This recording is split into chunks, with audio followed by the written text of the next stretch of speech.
Welcome into a new episode of the Fight HQ podcast. Of course, I'm Jason Floyd, as always, joined by the fighter Pete Rogers Jr. here to break down UFC Shanghai. Goes down tomorrow early here in the United States. If you're like me and Pete on the East Coast, if you want to watch this thing live, you're just making it all nighter. I guess Pete, we're now starting to feel like what our European audience feels like when they kind of be up at the very wee hours of the morning to watch UFC fights live. Yeah, I don't mind at all. I mean, obviously, like I'm a night owl, so like. Tonight I'll be at work, and then I'll be hoping to be watching it as much as I can.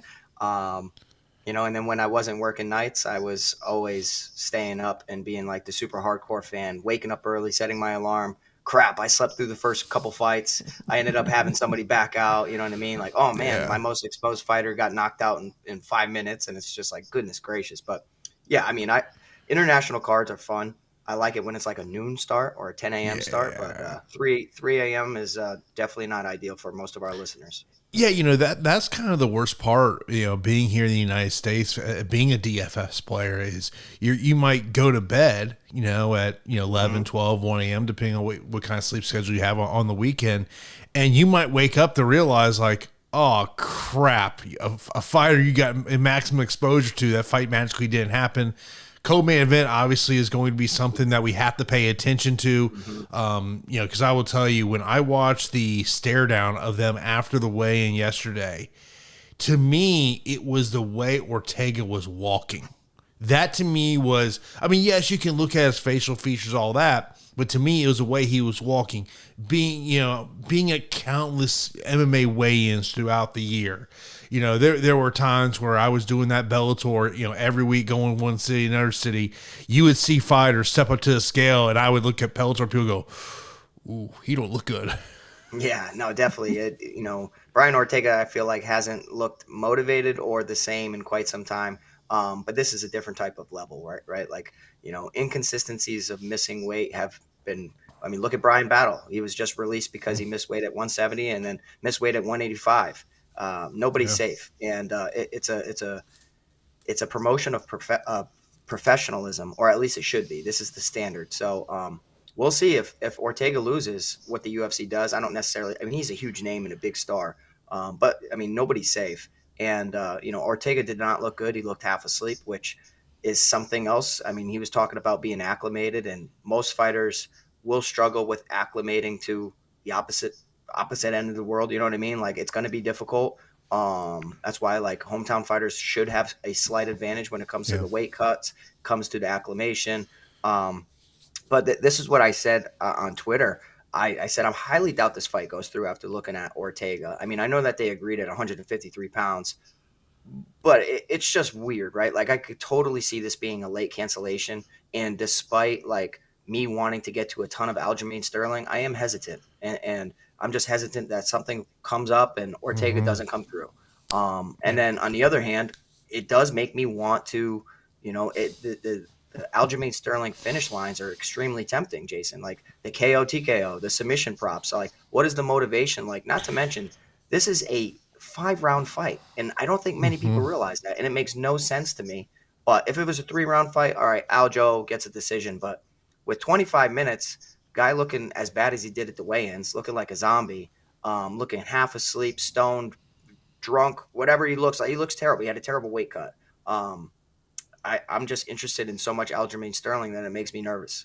Yeah, I mean, I know we'll talk more about this when we actually get to that fight. I mean, one of my things about Ortega leading into this one really is there's times where we see fighters who go through wars and take a lot of damage, and they're just never the same fighter again. And I think Brian Ortega is really becoming an example of that when you think about the matchup against Holloway, the matchup against Volkanovski, of how much those two fights really took off his career. And of course, he's had a lot of personal situations that have happened over the past couple of years, has not been an active fighter, the past couple of years. We'll talk about that. But yeah, you mentioned about, to me, on the betting side of that equation, the Sterling inside distance plus 225. I mean, look, how often do you see Aljamain Sterling wins via submission at plus 340? We all know that, that is Ortega's background, great jiu-jitsu guy, there under the Gracie brothers. But yeah, that's something that stuck out to me. Of course, we come in following week that, if you did not have Khamzat Chimaev, you weren't cashing last week on DraftKings. Plain and simple. Was it 242? I want to say was the number.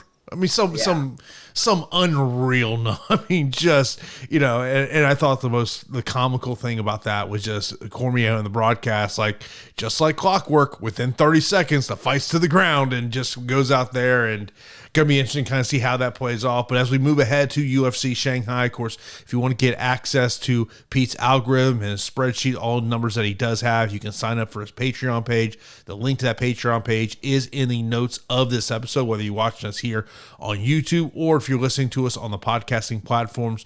We do have a DraftKings contest. I will get the link to that contest in the show notes here at the end of the show, so you can get locked into that contest, because I think a lot of people like myself are going to be getting that contest, lock on a lineup at some point tonight, and then we're going to wake up tomorrow morning to see where our lineups are potentially there. But as we look ahead to UFC Shanghai, looking at DFF's game theory, I mean, look, I think it probably is going to start with Aljamain Sterling.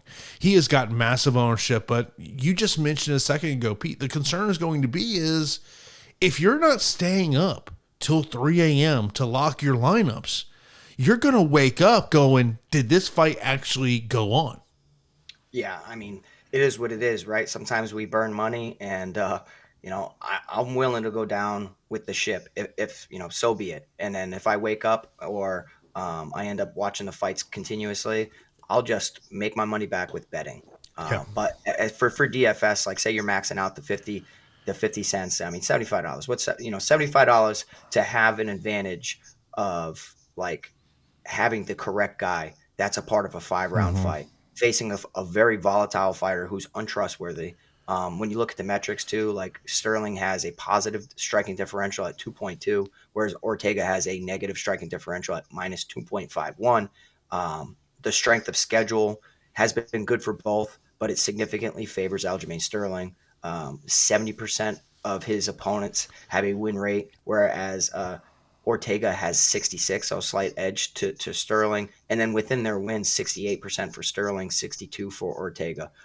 So yeah, for game theory, I'm willing to just go down with the ship. If Sterling, like, if that fight ends up not happening, I'm not mad at Sterling. You know what I mean? Like, obviously, I'm still pissed at Ortega about the whole thing, but I think that it gives you such a good chance at becoming optimal, because we already know that Sterling isn't just a wrestler. His submission grappling is phenomenal. Like, he's been a part of Matt Serra his entire life. Like, that the Serra Longo team, like, the jiu-jitsu skills of Aljamain Sterling are completely slept on.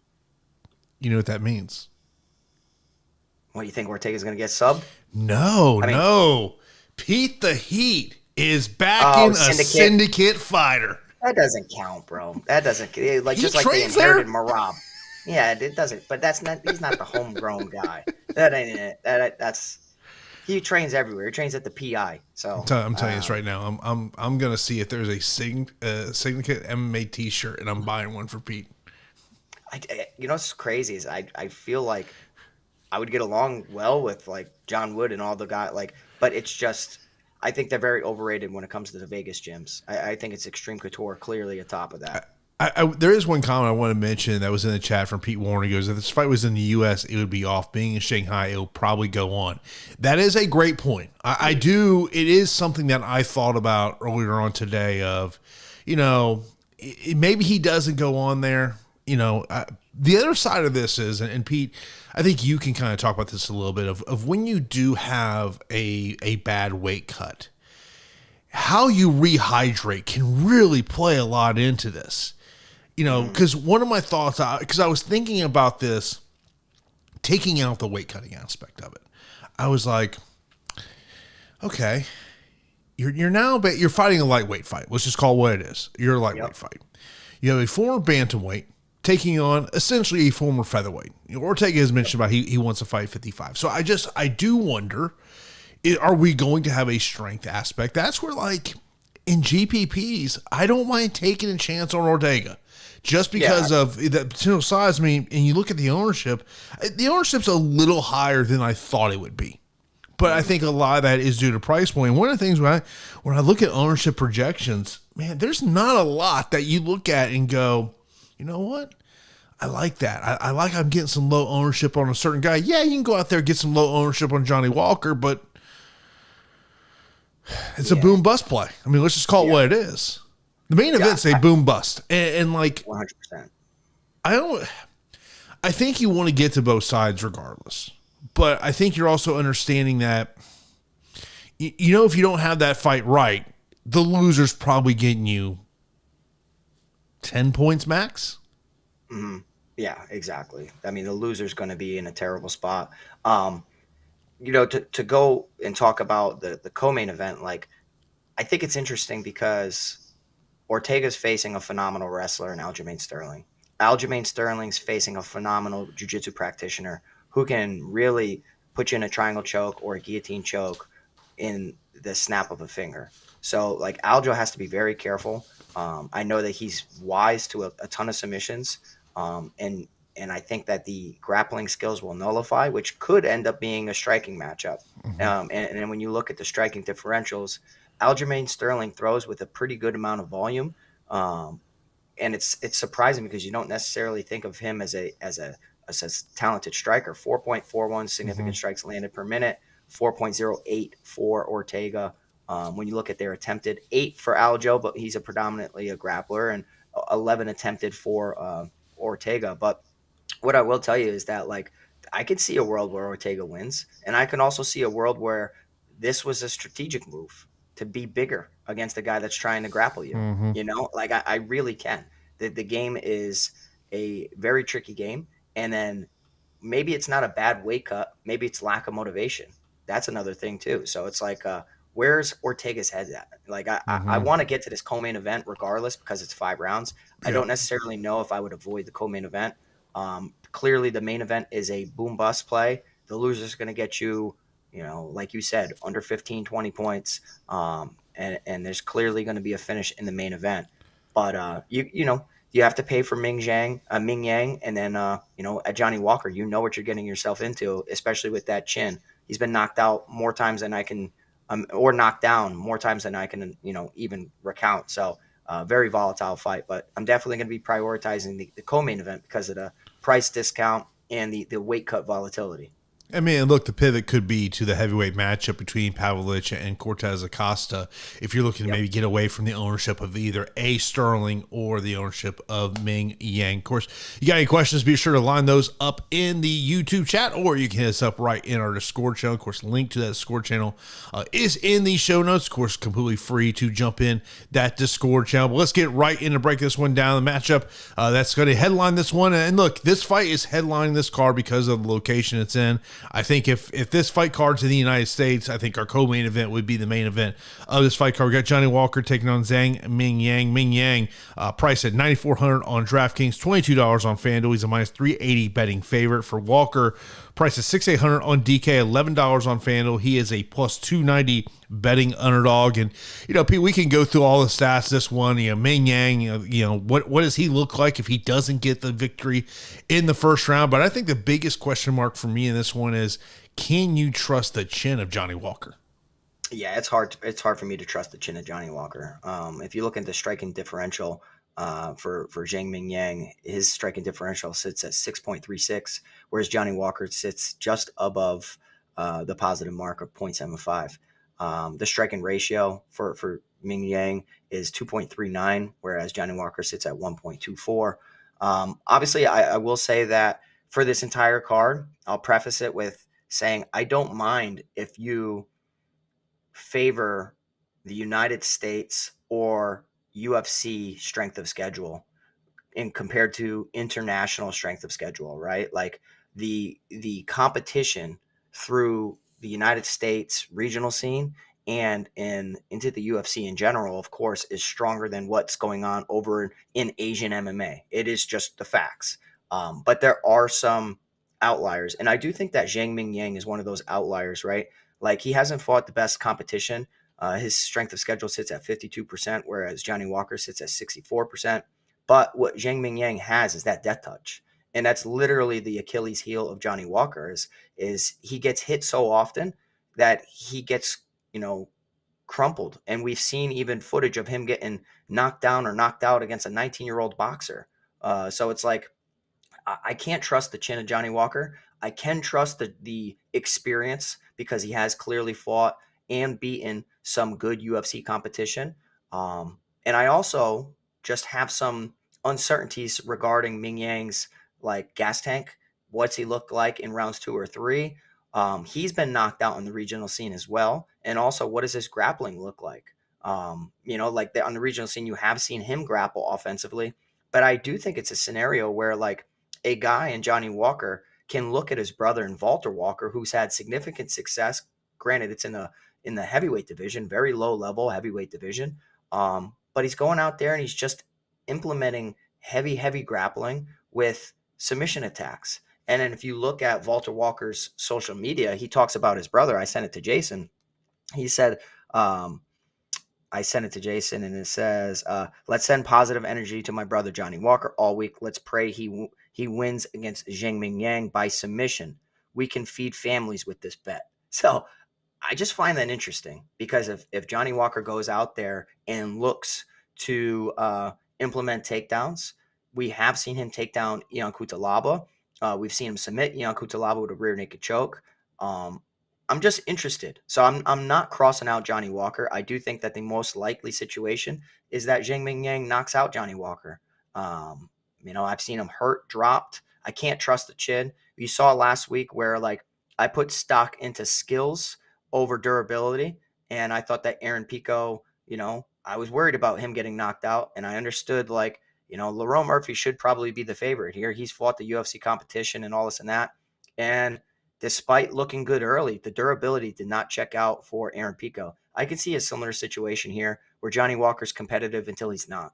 So give me Zhang Mingyang to knock out Johnny Walker. But this is a big headline main event for a local talent in Asia. So Zhang Mingyang is going to have all the pressure in his corner. So how does he handle the pressure going up against a true UFC test that if he doesn't clip on the chin, he's going to make a dogfight out of it. So I'm going to pick Zhang Mingyang, but obviously it's not like a flag plant saying like he's absolutely going to beat Johnny Walker just because there are some unknowns surrounding him and just the situation. But yeah, Zhang Mingyang's a pretty solid play at 9,400, and I wouldn't cross off Johnny Walker at 6,800 just in case he either hurts Zhang Mingyang or looks to grapple like his brother mentioned. Yeah, I mean, I think the question for me really comes down to is what ultimately happens if this fight does hit the second round. It's the unknowns, and yeah. I mean, just think about last week. The unknown is what does a Khamzat Chimaev look like in round 4 and round 5? Well, you know what? He looked amazing. And I think, part of that really probably has to do with the fact of, looking at what he was able to do there in terms of the team that he brought in. Sam, I do appreciate that super chat. Yeah, we'll definitely get to your question there at the end of the show once we get done breaking down these fights. But as always, Sam, really always love the super chats. And of course, if you want to show your support for the channel, we do have memberships. One of the things that I have been doing for our members of the site here on YouTube is you get first access to the YouTube short content that we put out there. Just kind of give you a heads up. What I do is I schedule all those out over a period of time. So members of the site get those clips first. Maybe if you didn't catch the show live, you want to catch some of the more notable clips from the show, you can check out that there right here on the YouTube channel. Be sure to subscribe to the channel as well. But yeah, like for me, I mean, and it's just kind of crazy. You think about this. You look at the TKO KO prop for Mingyang minus 240. I haven't looked at it yet. I'm just tempted to see what is Mingyang wins round 2. That to me might be the betting angle on this one, but I mean, yeah, certainly concerned that Johnny Walker just gets folded in the opening round, and this one ends pretty quickly. Then our co-main event is Brian Ortega taking on Aljamain Sterling. Ortega priced at $7,200 on DK, $10 on FanDuel, a plus 325 betting underdog, and of course that number continues to climb here. Sterling, he's at $9,000 on DK, $18 on FanDuel, a minus 450 betting favorite. Obviously, Pete, so much of the conversation is going to be about the weight cut and how bad Ortega looked there yesterday. But I think my biggest thing to me is could we see a notable size difference between these two guys? Thinking about Sterling, who's been changing his body to compete at 145 pounds, and Ortega, of course, being at 45, going up to 55. But I just think with Ortega, I'm just in this position of going, I think this guy, because of the damage, years have been taken off his career.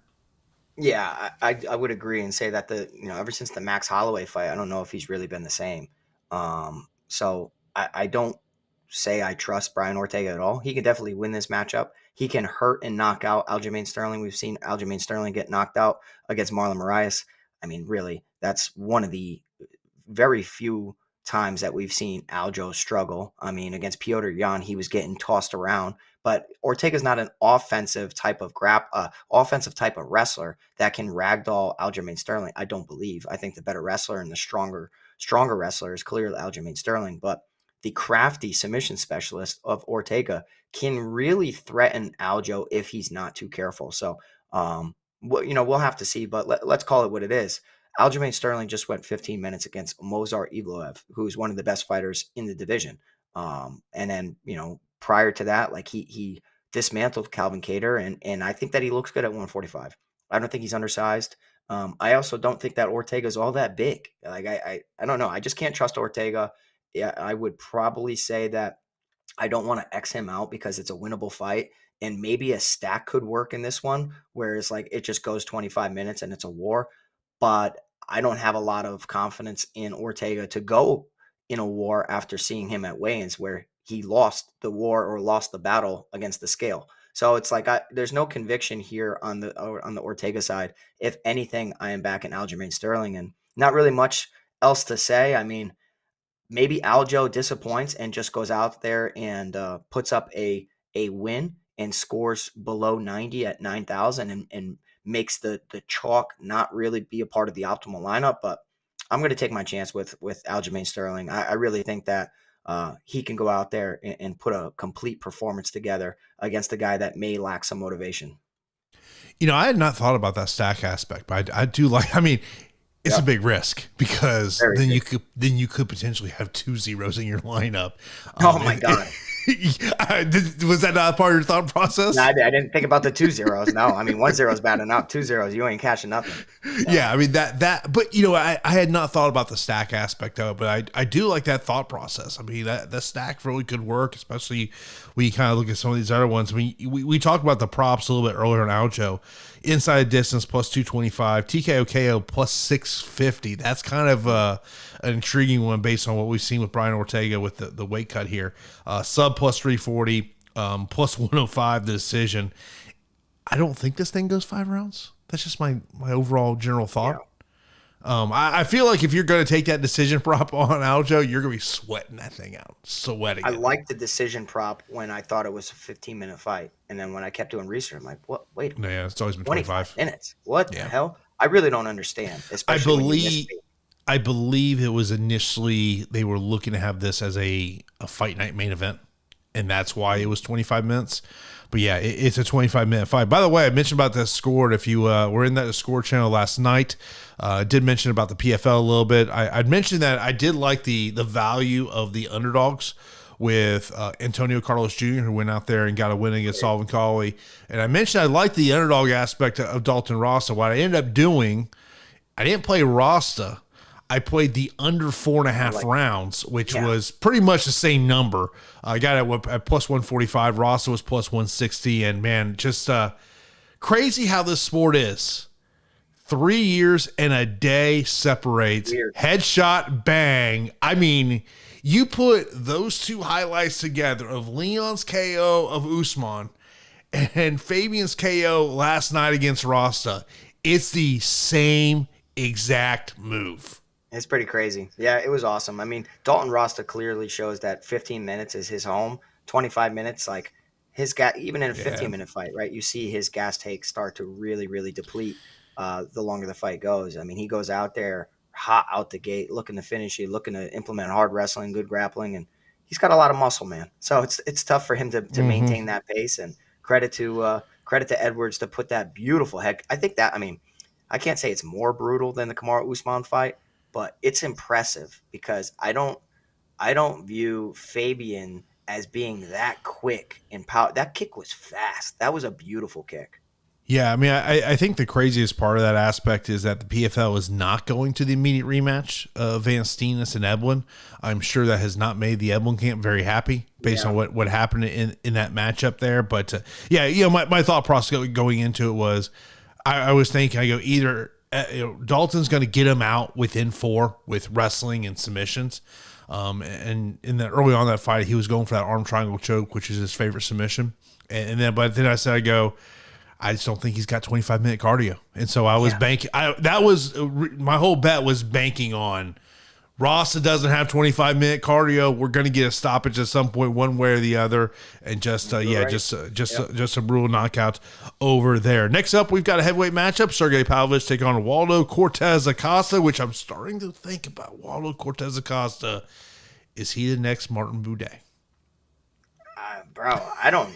It's weird. Yeah. You look at Cortes-Acosta, price is $7,300 DK, $12 on FanDuel, plus 220 betting underdog. Pavlovich, he's $8,900 DK, $18 on FanDuel. He is a minus 270 betting favorite. And the reason I bring up the correlation between Waldo Cortes-Acosta and Martin Buday, remember Martin Buday, I want to say was 7-1 in the UFC, got cut. We all know why he got cut. He got cut because he was boring. Waldo Cortes-Acosta is 7-1 in the UFC. 6 of his 8 UFC fights have gone the distance. And I'm just saying this, as a UFC heavyweight, that is not a good stat to have there. You look at Pavlovich, while his last 2 fights have gone the distance, his first 8 UFC fights did end via first round TKO KO. We've seen a little bit of the grappling from him here, and this is where I was just kind of thinking, I'll get your thought, that Pavlovich to me is, if you're looking to get away from the main event, co-main event, I think he's the guy you transition to. Yeah, I do like Pavlovich here against Waldo Cortes-Acosta. I mean, I think it's a step down in competition for Pavlovich to face Waldo Cortes-Acosta, and clearly I think it's a step up in competition for Cortes-Acosta. I mean, you have to give Cortes-Acosta some credit. I mean, he, within his past 5 fights, he's won all of them. So he has a 100% win rate in his past 5, whereas Pavlovich has a 60% win rate in his past 5. But look at the names. It's completely different. It's absolutely completely different. I mean, losing to Volkov, losing to Tom Aspinall, nothing to really hang your head about.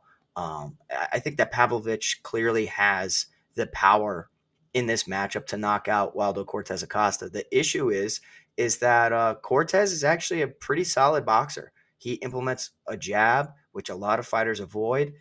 He is content with using some lateral movement, some decent footwork for the heavyweight division.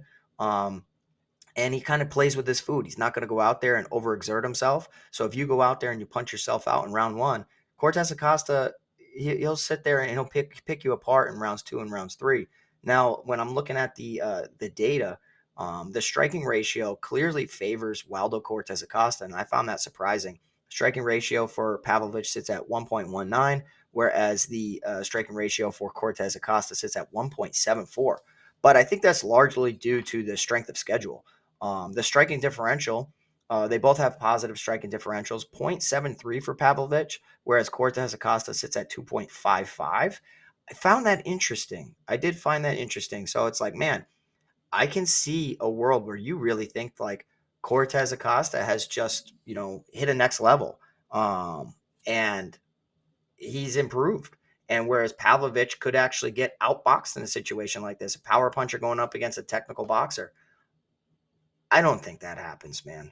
I mean, I've seen regional tape of Cortes-Acosta in boxing get knocked out twice, like bad, with big gloves on. And I think it's just a matter of time before he gets touched on the chin by a true heavyweight and gets put to sleep. I've also been betting on that to happen for numerous fights now, and it hasn't. So it's kind of like that Chris Duncan of the division, where it's just like, man, and kind of like Martin Buday, where it's just like, I can see a world where he loses to a true step up in competition, and I do think that this is one. Pavlovich should win this fight. I mean, this is a guy that people were thinking was going to be Tom Aspinall, and was going to become, the champ within the division. And people were even talking about Pavlovich and John Jones at one time. So I think it's a good fight because, Pavlovich doesn't have to defend takedown so much. He just has to throw a shot over the top and not be on his back foot. He needs to press Cortes-Acosta. I think he can do this, Jason, but I did find those stats a little interesting. Slight pace rating advantage for Cortes-Acosta, and I think that's mainly because he has implemented some wrestling as well. But yeah, I'm going to go Pavlovich here. And it's not like a true conviction. Like I'm so confident because I don't like seeing those outliers within the data metrics, but I have to think that a step down in competition is the correct thing for Pavlovich, who's still pretty young within his career for a heavyweight. So give me Pavlovich here at 8,900. He should find a knockout here against Cortes-Acosta. Yeah, I mean, one of my notes on Cortes-Acosta is, yes, you've had this great run in the UFC, but low level UFC heavyweight competition, a lot of competition that's just not in the UFC anymore. That was kind of the concern I have. In terms of that, one of the things I want to mention, because obviously if you were at our Score channel last night, we were talking about the Ortega situation. And at that time, there really was, to me, no notable people that were reporting this. And I mentioned about how there's certain managers who like to call people out on social media about reporting news that's not true. So one of these accounts that throws some things out there and says Sean Brady versus Shavkat Rakhmonov reportedly in the works for UFC Qatar on November 22nd. Danny Rubenstein, who represents Shavkat Rakhmonov, goes, "When will you people learn when you don't check both sides, you just keep spitting fake news bullshit? Mm-hmm. This fight isn't happening and certainly won't happen in November."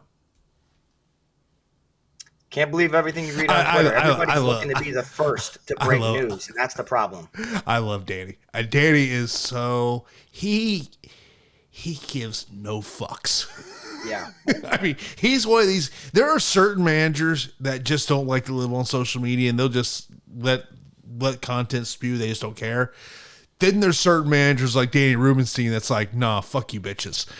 I'm going to let you know what's really going on.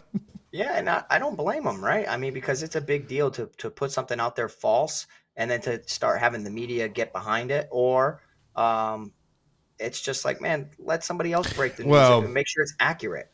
Well, here's the other problem with this, is the UFC will use media to try to force fighters into taking that fight. Like, one side of the fight has said yes. The other side hasn't given a yes. They've been more of a no or maybe. And they'll say the fight's done.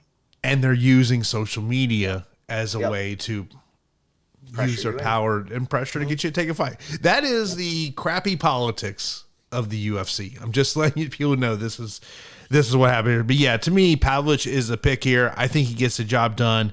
And I kind of like as a pivot of either, if you're trying to pivot off Mingyang or Sterling, I gotta imagine you're probably going to roster either one of those guys.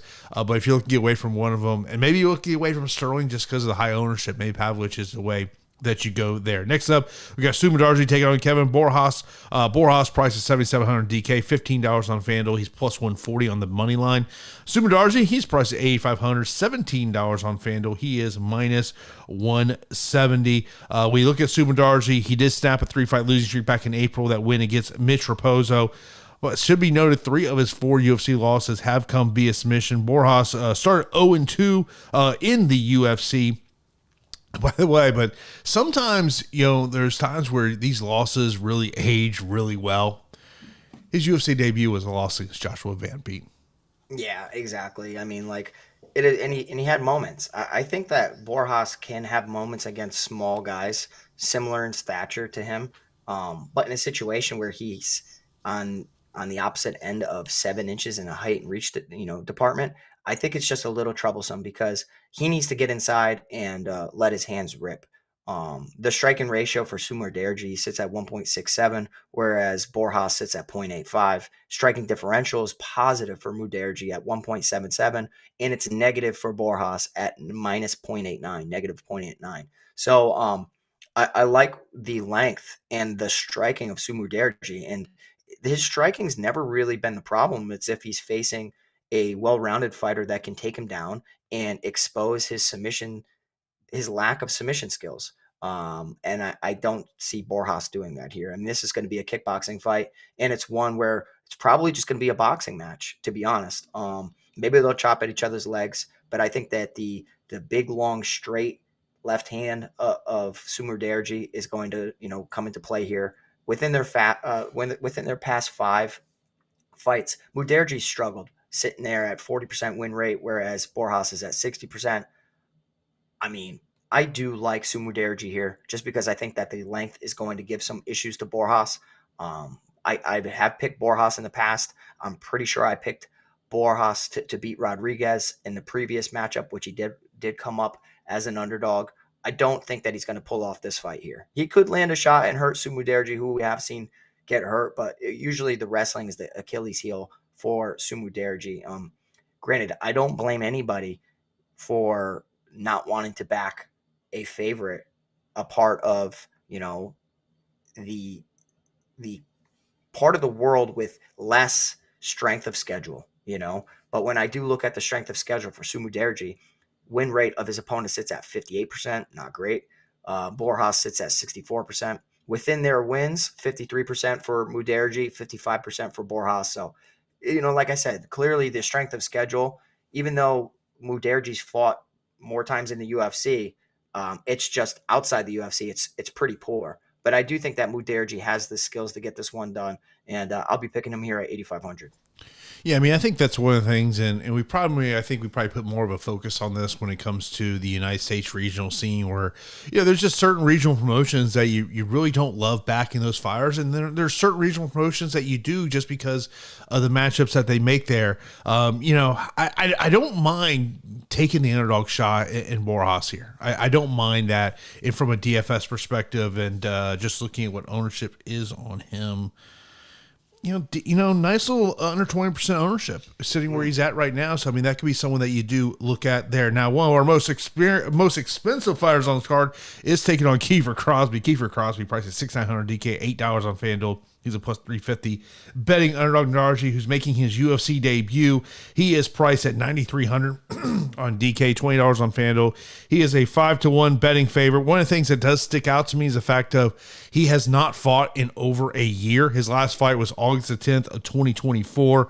All of his fights have ended by finish. 10 of those 12 fights have ended in the first round. Only seen the third round 2 times in his career. Kiefer Crosbie, by the way, was initially special to take on Kenan Song, a part of this fight card. And this is one of those things of, if you're looking to get the underdogs, I just don't think Kiefer Crosby is one of these guys you want to get to, even going up against someone making their UFC debut. Yeah, I was trying to make the case for it. I can't. I just can't. I think that Nurgozhay is in a good spot here. I mean, within his past 5 fights, he's has a 100% win rate, whereas Crosby has a 40% win rate. The pace rating for Nurgozhay sits at 9.18, whereas Crosby sits at 3.92. Nurgozhay has 11 years younger, 8 inches in the height and reach department. One thing that I can say, though, despite being a heavy favorite, despite facing a low-level opponent in Kiefer Crosby, is that the strength of schedule doesn't wow me. Strength of schedule for Nurgozhay sits at 60.96, whereas Crosby sits at 56.69. Within their wins, Nurgozhay sits at 55%, whereas Crosby sits at 48%. So despite me still having concerns about strength of schedule, I didn't realize Kiefer Crosby's strength of schedule is horrible as well. And granted, small sample size for Nurgozhay, but within the striking ratio, 1.48 for Nurgozhay, 1.26 for Crosby, 3.62 in the striking positive differential for Nurgozhay, 1.3 for Crosby. I mean, this is a spot where I think that the unknowns of the UFC newcomer could maybe, I haven't looked at ownership, maybe he's going to come in with heavy ownership. 9,300 though, I do like it. I like the fact that he can go out there and work towards a finish. And honestly, we know that if you take Kiefer Crosby down, that you are alive to submit him. And it could be a situation after a knockdown. Maybe he goes out there and he takes him down. But I just don't have any trust in Kiefer Crosby. I mean, outside of a puncher's chance, I just don't see it. So give me Nurgozhay here at 9,300. Yeah, I mean, when you look at ownership, very similar to the ownership that Pavlovich has. I would much rather go to the heavyweight division.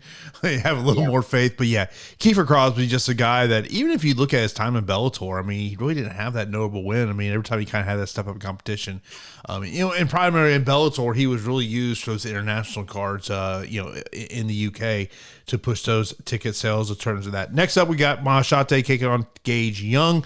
Young is the slight favorite here. He's $8,200 on DK, $16 on FanDuel, minus 130 on the betting line. Maheshate, he's priced at $8,000, $15 on FanDuel as the plus 110 betting underdog. You think about, and just mentioning, previous fight where we talked about sometimes wins age very well. I mean, you kind of forget Maheshate won his UFC debut against Steve Garcia. That looks like a really great win with the run that Steve Garcia has been on. We haven't seen Maheshate since November last year, that decision loss against Nicholas Mota. This is my concern about Gage Young. And because of the price point, I kind of feel like this is probably a fight you have to really take a deep dive in. My problem with Gage Young is, when I look at that Midwest regional strength of competition, I'm not the biggest fan of it, Pete. Yeah, I'm glad that you mentioned it because, This is a close fight, and it's odd. The odds reflect that, right? Like they're both very volatile fighters. Um, when I'm looking at the pace rating, they're pretty similar. 4.03 for Gage Young, 5.32 for Maheshate. 4 inches in the height and reach department for Maheshate. And when you go over and you look at the strength of schedule, it's like, all right, I know that I'm going to have some question marks surrounding Maheshate. I was surprised about the Gage Young strength of schedule too. So the strength of schedule for Gage Young within his career of the total fights, 55% win rate for his opponents. For Maheshate, 56% win rate for his opponents. Within their wins, 48% win rate for Gage Young and 50% for Maheshate. So really, really close. And it just goes to show me this is a low level fight, very, very volatile fight. So it's one where I don't have a ton of conviction or a ton of faith. And then when you look at their striking ratio, Jason, slight advantage for Gage Young, 0.73 in the striking ratio, 0.68 for Maheshate. So not as good as Gage Young. And then when you look at the striking differential, minus 1.7, negative 1.7 for Gage Young, minus 1.78 for Maheshate, negative 1.78. So it's like, gosh, these guys are so similar. It's like a mirror match, a very low level mirror match. So, I mean, if you have conviction on Gage Young, sure. If you think that he's going to go out there and put it to Maheshate, by all means, maybe the Midwest regional scene, you still hold it higher than international fight scene. But I'm going to take a chance on the underdog here on Maheshate at 8,000.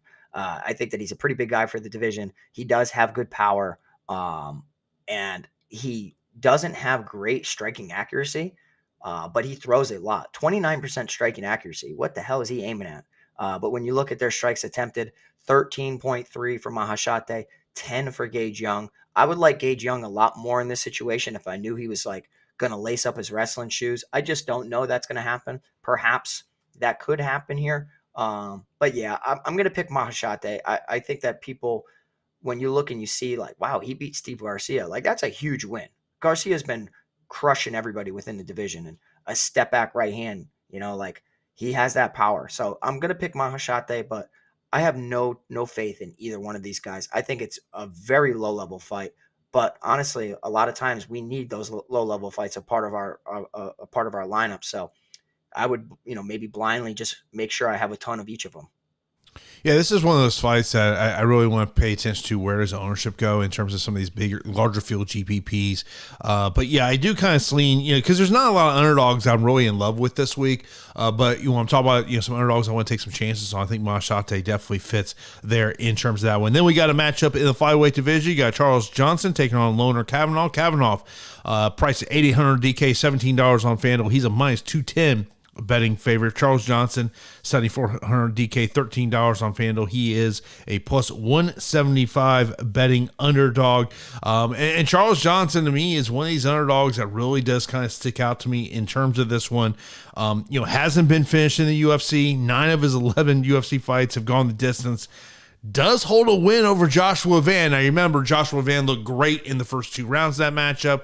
Then it kind of started turning around at the end of the second, and then Johnson finished him in the 3rd round. Kavanagh 2-0 in the UFC, both within RBA decision, Pete. Yeah, I love this fight, and I've been pretty chalky so far. Granted, I picked Maheshate as a slight underdog, but this could be my first underdog on the card so far. I'm going to go with Charles Johnson, and the reason is really, you look at the amount of fights that Charles Johnson has had. He's almost at 3 times the amount as Loner Kavanagh. Loner Kavanagh has 8 years younger than Charles Johnson, but in the height and reach department, you look, Loner he's small compared to Charles Johnson. Charles Johnson's got 6 inches in the height and reach department. Obviously, the hands of Loner Kavanagh are magnificent. Great combinations. But if I look at the strength of schedule for Loner Kavanagh, his opponent's win rate sits at 61.63, whereas Charles Johnson sits at 68.94. We know that Charles Johnson has fought the best of the best within the division so far. Sometimes he comes up short. Sometimes he upsets his opponent. Sometimes he uppercuts Joshua Van. Sometimes he beats Jake Hadley. Sometimes he beats Azat Maxim. Within their wins, though, It is a little bit closer. Loner Kavanagh sits still because he's undefeated at 61.63, whereas Charles Johnson sits at 64.2. Within the striking ratio, you see that 1.3 for Charles Johnson, 1.09 for Loner Kavanagh. The striking differential is a lot more for Charles Johnson in comparison to Loner Kavanagh. 1.12 for Johnson, 0.31 for Kavanagh. I mean, this is a situation where I just think it's too wide. Like, I mean, if you want to favor Loner Kavanagh, okay, fine. 8,400, 8,300. I could see it. I mean, he is a rising prospect. He's good. And he needs to prove it to me against a guy that's fought this type of competition. And I think that Charles Johnson can offensively wrestle. I think that he can offensively strike. I think that he is well versed enough. There have been times where we know, like, what the hell are you doing, Charles Johnson? Like, you just look out of it. That's clearly in the cards, right? Like, that could happen. But I'm going to trust in the data and the facts of everything that I said. He's even a higher paced fighter than Loner Kavanagh, and I just think it's a little bit too wide. So give me Charles Johnson here at plus 170 as a 7,400 salary fighter to pull off the upset over Loner Kavanagh. When you talk about the tools that you use in creating, kind of your thought process here, one of the things I've been following, if people have been following, Tapology has new rankings, and they're using their computer-based system to come up with these rankings. By the way, when you talk about the rankings right now, Charles Johnson, number 16, Loner Kavanagh, number 32. Now, Charles Johnson, much bigger sample size in the UFC in comparison to Loner Kavanagh, but something that I do like to pay attention to there. Next up, we got Rongzhu taking on Austin Hubbard. Rongzhu is a price at 9,100 DK, $21 on FanDuel, minus 270 betting favorite. Austin Hubbard is at 7,100 on DK, $9 on FanDuel. He's at plus 220. This is the second UFC sent for Rongzhu. 14 of his 26 wins have come by TKO. Also, the another stint here for Austin Hubbard. 1-3 since coming back to the UFC after his appearance on The Ultimate Fighter. 8 of his 11 fights have gone the distance, Pete. Yeah, I don't mind, getting to Austin Hubbard here. I feel like I constantly bet Austin Hubbard to come through, and then he loses back-to-back split decisions to Alexander Hernandez, and then most notably against Markel Medeiros. This is the same guy that beat Michal Figalak, the same guy that was, in the Ultimate Fighter finale against Kurt Holobaugh, but lost. So I think like the market kind of underrates what Austin Hubbard does. The issue though is like, why are you losing fights so close? Like where, like the fight IQ, not necessarily is horrible at times, but it's just like you're so close to pulling off the victory, and then you just let it slip, or like one exchange or one takedown attempt or one, just like where's the urgency? I think that this is a winnable fight for Austin Hubbard. I got to tell you. So I think that the odds are a little wide.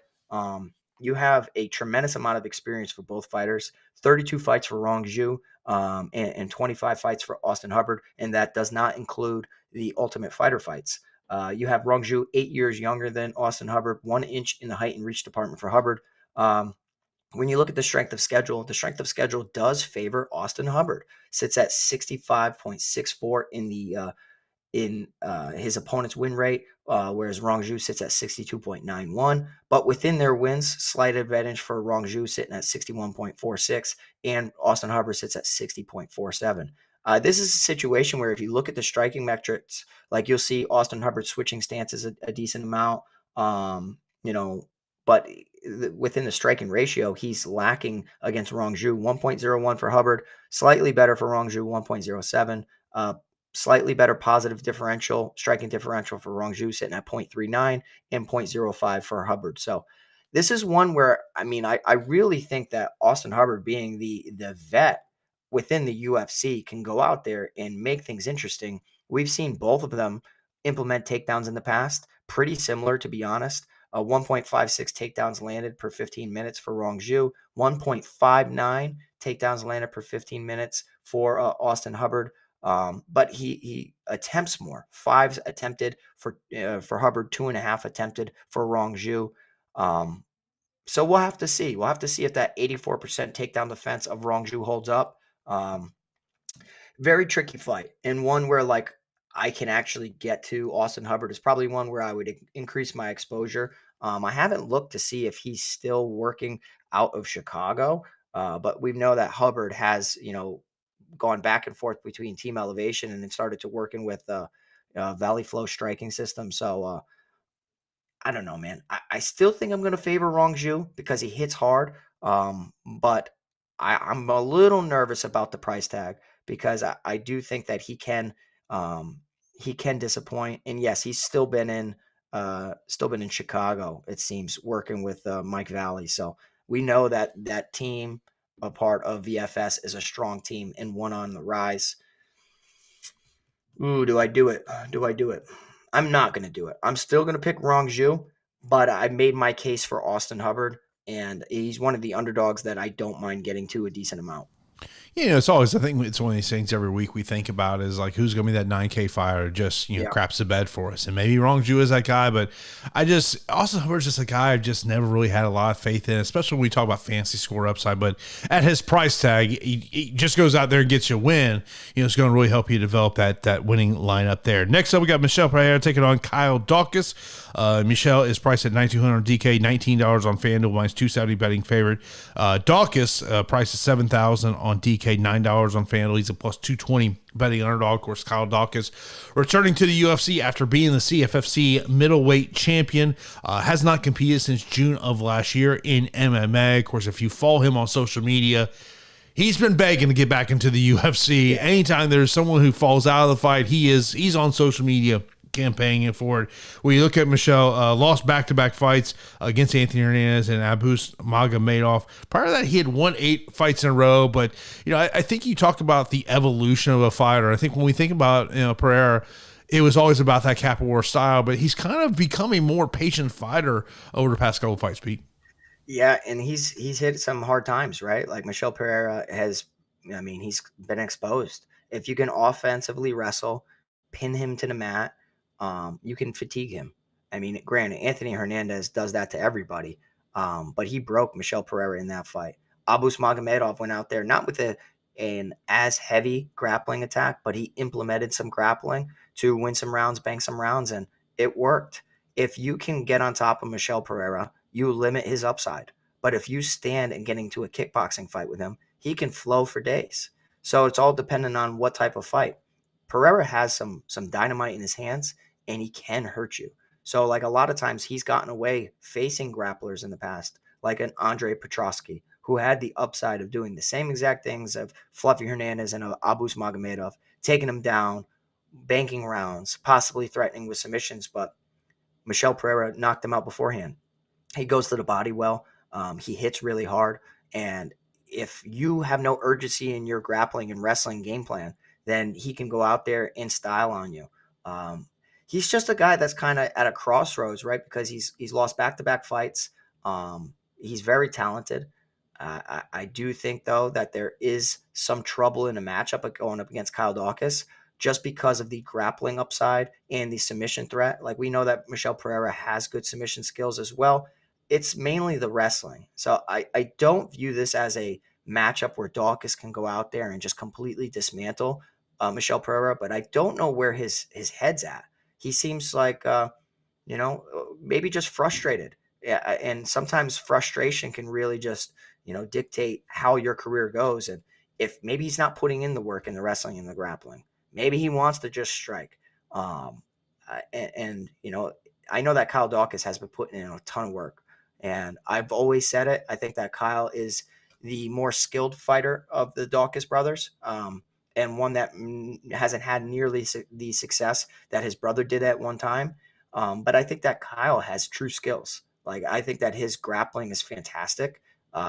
He hunts Darce chokes more than like many people within the jiu-jitsu world, never mind the MMA world. So if there's a situation where Daukaus gets on top of Pereira, he's going to be hunting for that Darce choke. I know it. And Daukaus is a big guy. He has been knocked out in the past. We've seen him get hurt by Roman Dolidze. We've seen him get hurt by Eric Anders and finished. So if Pereira puts hands on him, I fully expect Pereira to knock out and finish Daukaus. But this is one where I'm just not fully trusting Pereira. Like, we all think Pereira is going to go out there and be what he was.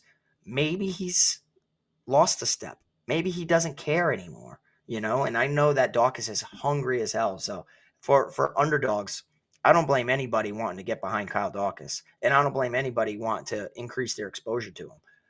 I'm going to do so in a 150 max.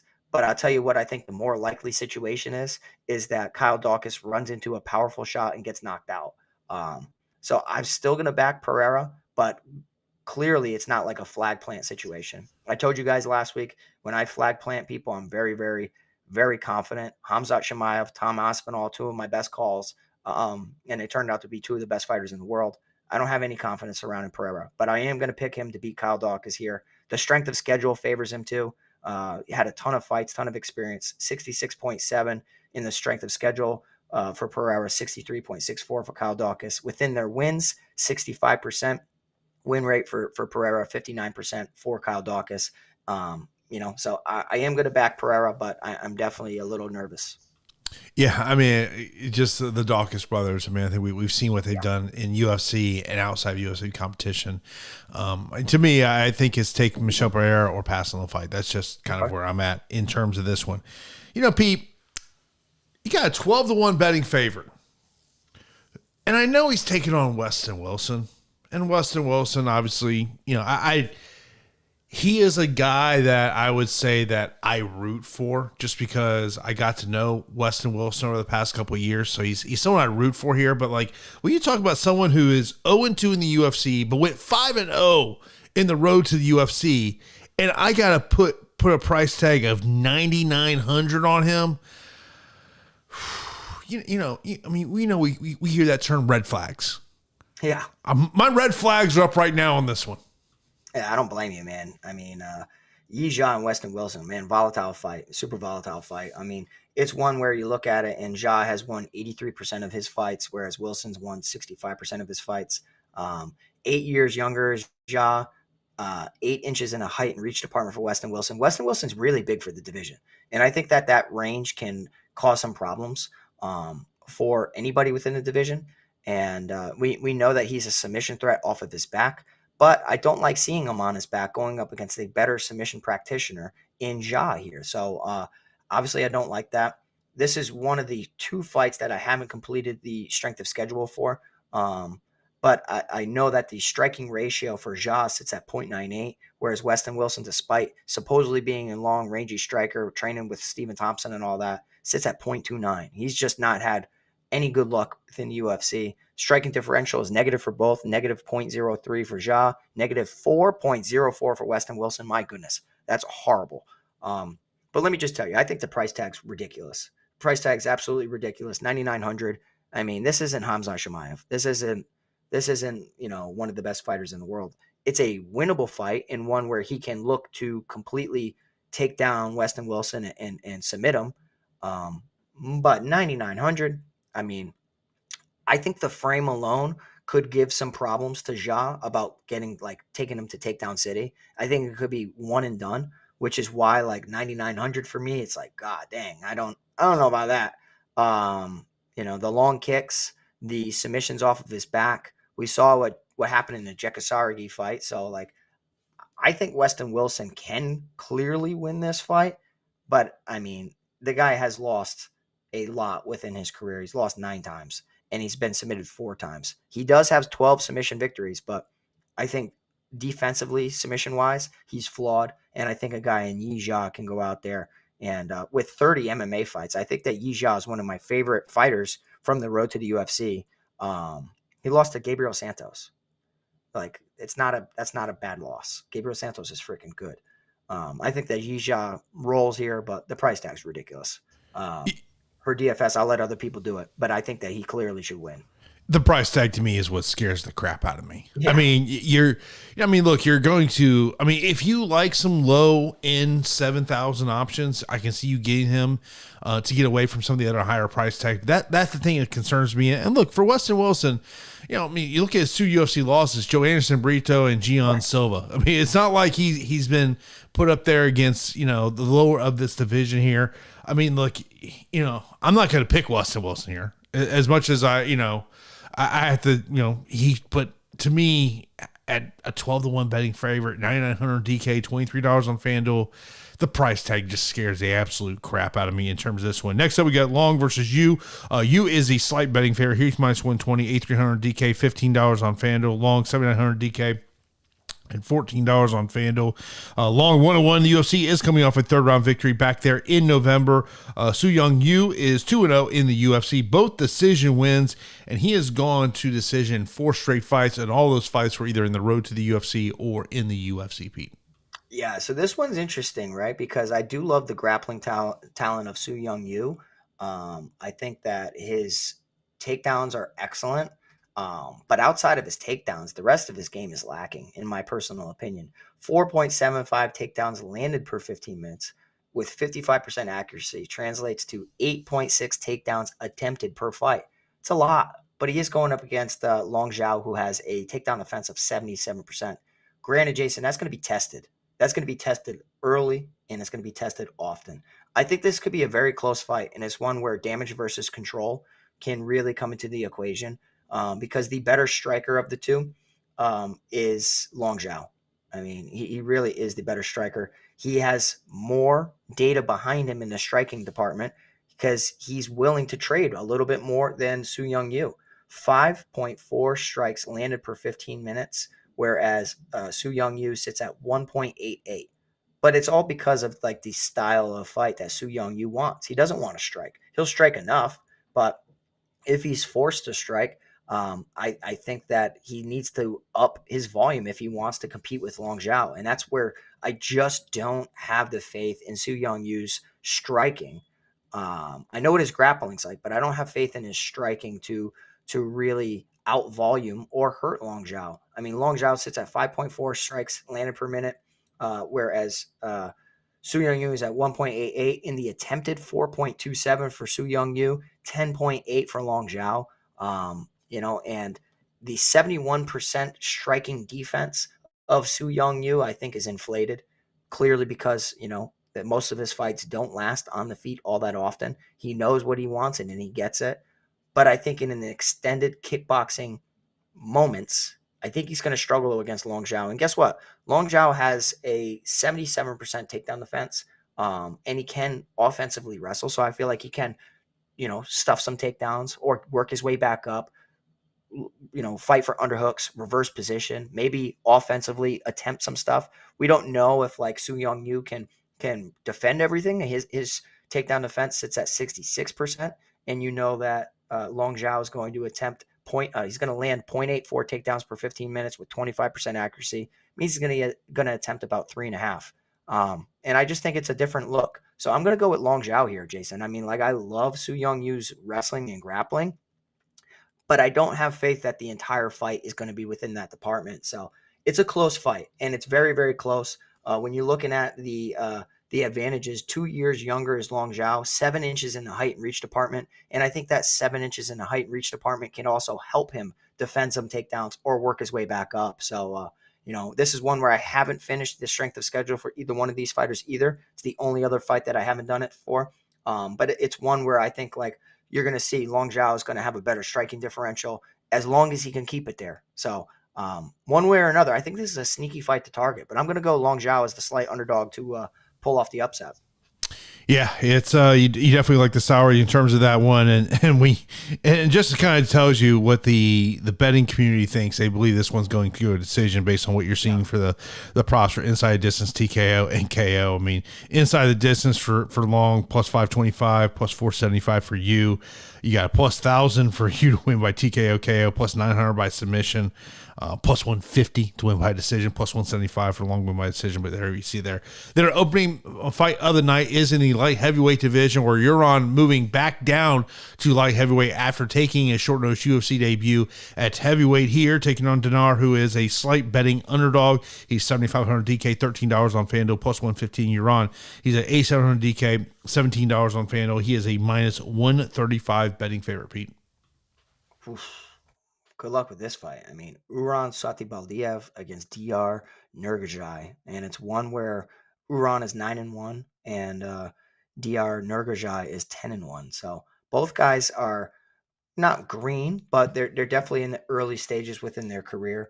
And it's one where Nurgozhay was a massive favorite in his UFC debut against Brenson Abero, and he let everybody down.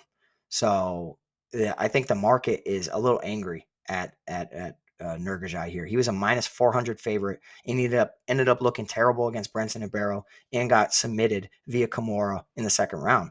Now he's here as a slight underdog against Uran Satybaldiev. And Uran Satybaldiev is a guy who has won the title within LFA, so I like that. But he did get matched up against Martin Buday in his UFC debut. We know Buday, right? Like the guy just wins. So, he beat Marcus Buchecha, and Buchecha was supposed to be the hotness within the heavyweight division. So it's like not a loss that I hold over Uran Satybaldiev's head, where I'm like, man, you're terrible. I thought that like he could have maybe did it, but he was just undersized. He's not a heavyweight.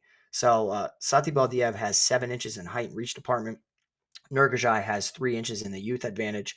And then when you look at their careers, granted they're within the early stages of their career, but Diyar Nurgozhay, his win rate of his opponent sits at 58%, whereas Satybaldiev sits at 66%. Within their wins, Satybaldiev's win rate of his opponents within his wins sits at 62%, whereas Nurgozhay sits at 57%. The issue, though, that I see is like, clearly Diyar Nurgozhay likes to strike on the feet. But I think that Satybaldiev just crashes and he kind of clinches because he likes to strike too, but he crashes the pocket, which leads to a clinch, which leads to, a lot of reversals against the cage and all this and that. I'm not really confident in this fight, Jason, I have to tell you. But from what I saw from Nurgozhay, the drop off from the Contender Series to his fight against Brenton Ibero is like, this guy should not be a favorite. And granted, it's a massive market adjustment going from minus 400 to plus 120. But Satybaldiev stepping up in a weight class that, was not, suited for him. He weighed in at 222 against Martin Buday. And let me see what Martin Buday weighed in. Probably the limit. He weighed in at 266. So, yeah, goodness gracious. I like Satybaldiev here. I do. I think it's a slight edge to him. Obviously, I am concerned on both sides because I think that there is a little bit too much market correction for the Nurgozhay corner. But I do favor Satybaldiev to get this one done. It's one where we've seen Satybaldiev win via Kimura in the past. And guess what? We just saw Diyar Nurgozhay lose against Brenton Ibero from that same exact move. If Satybaldiev gets hit, we know that he can push through and he's dog tough. Look at the Bruno Assis fight. Very volatile fight to kick off the card. So it's not one where I have a ton of faith and like, yeah, I'm Satybaldiev's biggest fan, but I'm going to pick him here. And I don't blame people if they want to go like, tap into the unknown, tap into the bias, tap into, the recency bias of how Nurgozhay looked terrible as a favorite. And everybody wants to be off of him. This is one where I wouldn't really just be one way or the other. I would have even exposure to it, but the pick is going to be Satybaldiev to pull off and get his win priced as an 8,700 fighter. Yeah, and it seems like money's coming in against him. So from the betting side, you might want to kind of maybe wait a little bit later on today. You might get a little bit better number than the minus 135 number. Let's get into our straight up fight picks before we get into some listener questions. The main event, I'll go Mingyang. Give me Aljo. Pavlovich. I'll go Sumudaerji. Don't feel great about it, though. Sumudaerji. Nurgozhay. Yep. I'll go Maheshate as underdog number 1. Maheshate, underdog 1 for me as well. I'll go underdog number 2 in Charles Johnson. Rongzhu. Pereira. Zaya. Yep, Yizha. I'll go SuYoung in that one. Okay, I'm gonna go Long Xiao. And I'll go Uran in the opening fight. And Satybaldiev for me as well. Get to Samuel super chat from earlier in the show. He says higher leverage plays at East Sour tier. He mentioned about he's on his way to the Big Apple, so hopefully you have a good trip this weekend. When you look at the leverage, the 9K range, it's either with Rongzhu at 9,100 or Yizha at 9,900. That's to me where you're going to get the leverage there. Kavanagh in the 8K range is going to be your leverage spot in terms of that. In the 7K range, it's really one of 3 fighters. Borjas, Johnson, or a Hubbard. I mean, in the 6K range, I mean, they're all value plays. I mean, leverage plays. But Westin Wilson would be the ultimate leverage play in that area. What about the first fight of the night? Is that attracting a ton of ownership? Decent amount of ownership, yeah. Okay. Yeah, very volatile fight. Yes, that would be a very volatile fight. Let's go over to our just score channel and get some of the questions in there as I popped up here on the phone. Let's see here. I know Samuel had his usual questions in there. Let me just pop it up here. Top core plays. Aljo. Yeah, I'm gonna say Pavlovich is a core play for me. I don't mind you.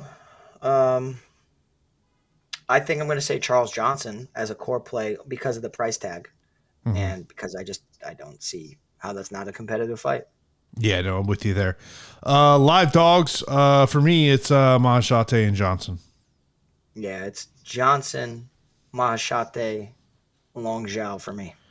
Inside the distance fighters, I mean, I think you have to look at the main event on either side of it with both those guys. Pavlovich would be another inside distance fighter that sticks out to me. I would agree. Probably Nurgozhay too, right? Like Crosby's not good. Yeah. Best inside the best decision odds fighters. I mean, the betting line tells you Aljo, but I just don't trust that thing going 25 minutes just because of the weight cut in terms of that one. I would say Sumudaerji and Borjas, I think, has a high probability of going decision. I would say Maheshate and Young is another one I would look at. Rongzhu and Hubbard would be another one, and in the second fight of the night between Long and you. Yeah, you hit every single one. Favorite parlays, man. Goodness.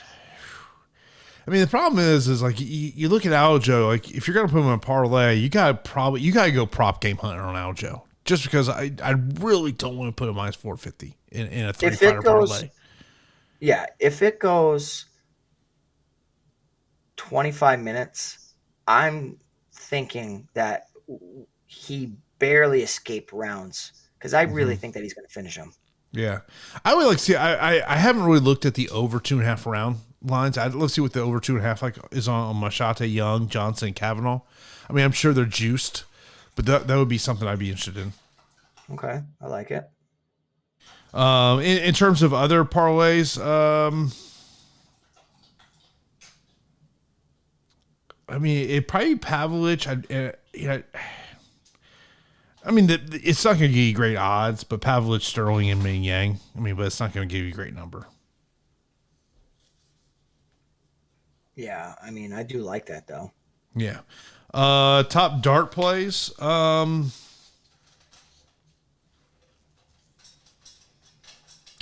Hubbard. I was just going to say Austin Hubbard. I really think.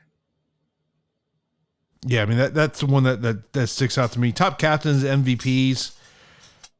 It's got to be Aljo just because of the potential of fantasy score upside. Yeah, I like him. I mean, he's the five round like fight experience that he has, in addition to all the like little variables we've talked about. It's crazy. So I'm willing to take it and go down with the ship if he loses somehow, or if the fight doesn't happen somehow. The Jason P special comes to the first fight of the night. Satybaldiev, I'm going to be paying attention to where that betting line goes. I'm more interested in terms of a betting aspect than a DFS aspect. Yeah, I want to go back. I want to like have some conviction on that fight because it has some sneaky optimal implications. But Satybaldiev gets hit and hurt, and he like is dog tough. And Nurgozhay, everybody is off of him because of how bad he looked against Brenton Barrow. So a lot of volatility there, but I am interested to see what the under is. By the way, his a number for finishes on this card, 4.5. Sam, that's way too low. Yeah, and also I think it's clearly 6.5 is what the number should be. But an international card, anytime that these fighters are in front of a live crowd, underdogs are significantly more live. I'm telling you right now, it's just true. Yeah, that's just the way it goes. So if you're going to stay up and watch these fights, good luck to you. I definitely will not be staying up. I'm going to tell you that right now. I will not be staying up to watch these. When I wake up, we'll see what if the fights are still on. Pete, any final thoughts? No, I just want to say thank you guys so much.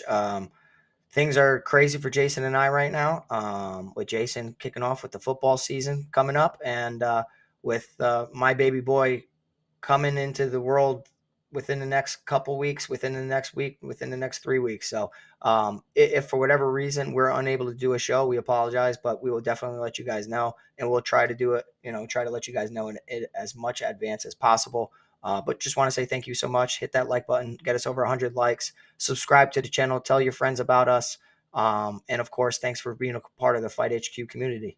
And no show next week because we don't have a UFC show next week. I think which was probably done on purpose by the UFC, not wanting to go up against the real opening weekend of college football. Then September 6th is the card in France, which is headlined by Imavov and Kyle Borralho.